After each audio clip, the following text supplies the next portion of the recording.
Everything was finally coming together on my Japanese home project. The undercoat was done and they were about to start the final textured layer.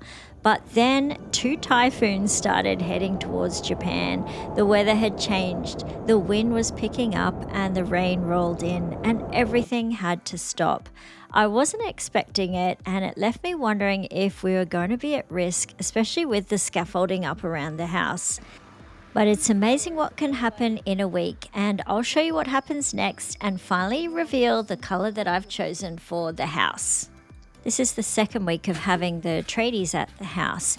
Now in Japan, most traditional roofs are made with kawara, and it's a beautiful clay tile that you see on older homes. Over time, the mortar that holds the ridge tiles in place starts to crack or wear away. So I decided to get the roof repointed. And repointing is the process of removing the old mortar and replacing it with new material to keep everything watertight. These are the completed photos. How amazing does it look now? And they're currently still working on the second part of the roof. They were a little bit delayed because the painters were in this spot for a little while. Now, some of you asked me, do I give gifts to all of the tradespeople? And the answer is yes. I think it's customary, to offer a drink of water or a snack. Now, I actually asked one of my visitors who came from Australia to bring me a whole heap of Australian snacks over. So I'm giving them some Vegemite biscuits, some koala bears and some burger rings. I've got all different things here and I put them in a bag and I just have it sitting at the door with a koala, and to thank them, especially these painters. They've been here day in, day out, every day from 7:30 in the morning. So I definitely wanted to make sure I gave them all a little thank you from me. They're doing a great job cutting in on the paint, and you wouldn't believe it, the weather is absolutely amazing. Who would have thought there are typhoons on their way? Now, poor Millie's catio, this is the state of it. She definitely can't go out here, so I've been taking her for little walks out in the park. There are so many parks. I think it's law that you have a park in every little residential area, and I like this one for Millie because it has some really nice grass. A lot of the parks are actually sand, and sand means a lot less maintenance, but there are some parks here and there that have grass and shady trees. So I do like bringing her to this one. And funny enough, someone in the area spotted me, came over and he asked, "Can I pat your cat?" And I said, "Yeah, you can try," but she's a little bit shy. Especially shy with men. I don't know what it is, but she's definitely a little bit shy with men. And as he got closer, she jumped into the bottom part of her pram. She wasn't too keen on having a pat, I'm afraid. So back to the painting, and I wanted to show you that I had my letterbox and doorbell out here, and they kindly covered up the hole that was underneath the doorbell. The new doorbell that I bought was a different size, so I'm really grateful that they did this extra little job for me, and they're gonna paint over it. I really wanted to show you how they've wrapped the house. They've done such a great job of preparing everything before painting. Every window, frame, pipe and little edge is completely sealed in plastic. It looks almost like the house has been gift wrapped. And I think the reason that they're so careful is because this type of paint goes on really thick. It's not a light spray, it's a really heavy paint that gives the walls an extra protection from the rain and the sun. And there are so many drips because they're putting it on so thick, and it just covers everything properly. I think this is what you get when you pay for a professional paint job, and my fake grass is also protected as well. They have these massive cans of paint out the front of the house that they're going through as if they are water. I can't believe how much actual paint they're using on the house. I know it's a big house, but that is a lot of paint to be going through. They were hard at it for 3 days when suddenly the weather, which was beautiful, took a bit of a nasty turn. We had heard about a typhoon coming, but not just one, there were 2 actual typhoons coming this way. And just as predicted, the weather turned bad and all work had to stop on the house. And they said they couldn't come back really until the weather had fined up because the paint needs to dry between coats. So at the moment, they've only got 2 undercoats on the house. This is the undercoat color, by the way. It's sort of a one plain white color, and then the next undercoat was a texture color. And they've also prepared the hole for me as well. Given that the rain is so bad and it's looking really set in, I agreed to meet up with Monica. If you remember, I showed you Monica's house. She's from Poland and she recently bought a house in my area. So we've decided to go to Book Off, seeing as the weather's bad, and just grab a couple of books. They've got a big sale on at the moment, and the books I got were only 100 yen. I'm looking at house interior design books, and I also found a cooking for one book, a healthy meals cooking for one book. So that's about all I could find. I am interested in starting or trying to read manga, but I haven't been able to find a manga that I like. I've never been into comic books before, so yeah, if you have any recommendations for a good manga to read, please let me know. I'm really keen to start, but there's so many, I just don't know where to start. And given the weather is so bad, really we couldn't do much. We decided to go and have some lunch, and then Monica found a bamboo forest near her place. So we're going to head there and just go for a little bit of a hike in the bamboo forest. It is the weekend and we're going hiking, so my diet's out the window for a little bit. We've come to Cafe Natural 8, which is along the waterfront. I was watching Monica and I talk. We both talk with our hands. It's pretty funny watching us both back on film. We both went for the cheeseburger, salad and chips option with a drink, and this was 1,500 yen for this lunch set.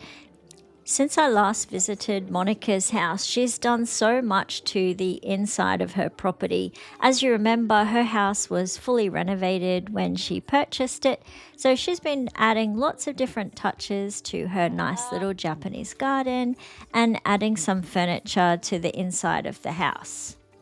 I really like the way she's decorated the house. It's still very minimalistic, but also keeping with the Japanese feel, like capitalizing on the fact that there is a beautiful Japanese garden and, all of the little nooks she's put, lovely little Japanese touches into the house. So it's really retained its beautiful Japanese charm, but also all of the comforts of living in a house.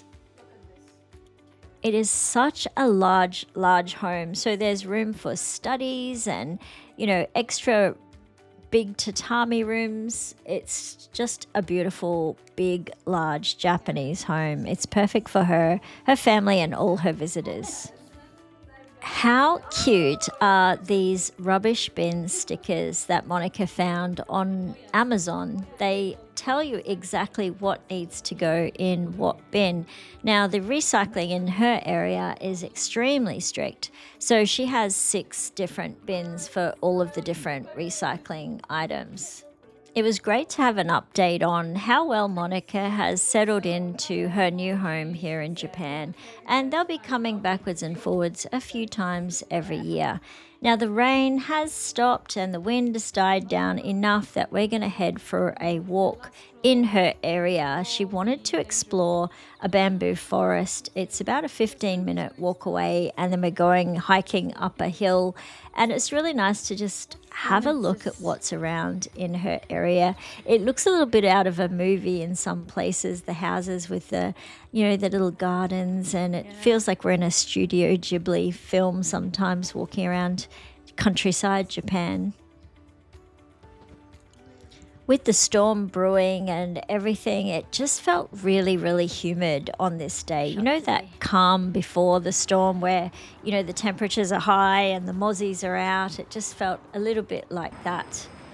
We found this tiny little track. We actually found this on Google Maps, and we started heading up. It doesn't look like there's going to be anything here, but the track was definitely there, and it wasn't long as we got higher up the little mountain that we saw the beautiful bamboo forest open up before us. Absolutely gorgeous. We did have to watch out for spiders though.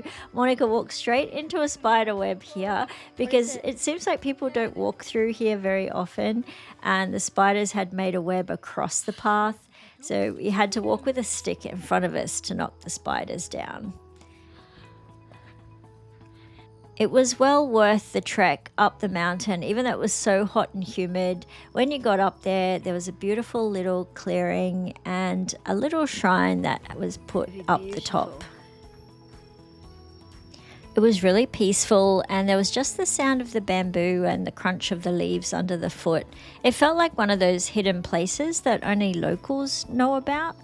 When the trees opened up to the clearing, there was a gorgeous little shrine just standing among the moss and the stones. It did feel untouched, like time had stopped here. And this is a great reminder of the little parts of Japan that are just hidden everywhere. On our walk back, we could see that some of the rice farmers were actually hanging their rice out. They've obviously already harvested and they were hanging it out to dry. I was just wondering how it was going to go with the rain coming, but I guess there was nothing much they can do about the elements. Well, in the end, they only stopped work for 4 days and the weather had cleared up beautifully and we're ready to get back into putting some color on the walls. So far we've had 2 coats of paint, the primer coat, then the textured coat, and now we're on the first coat of color. There'll be 2 color top coats. Now the color is a silicone, really thick coat of paint once again, and this is what's sealing up the walls of the house. And finally I get a good look at what the color is going to look like.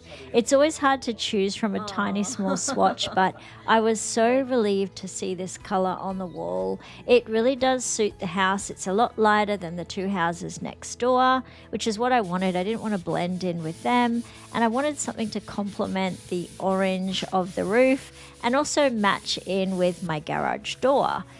And then the trim. They suggested that I go with a color called Koge Chairo, which is a burnt brown color. And that's the color that's most commonly used on the trim here.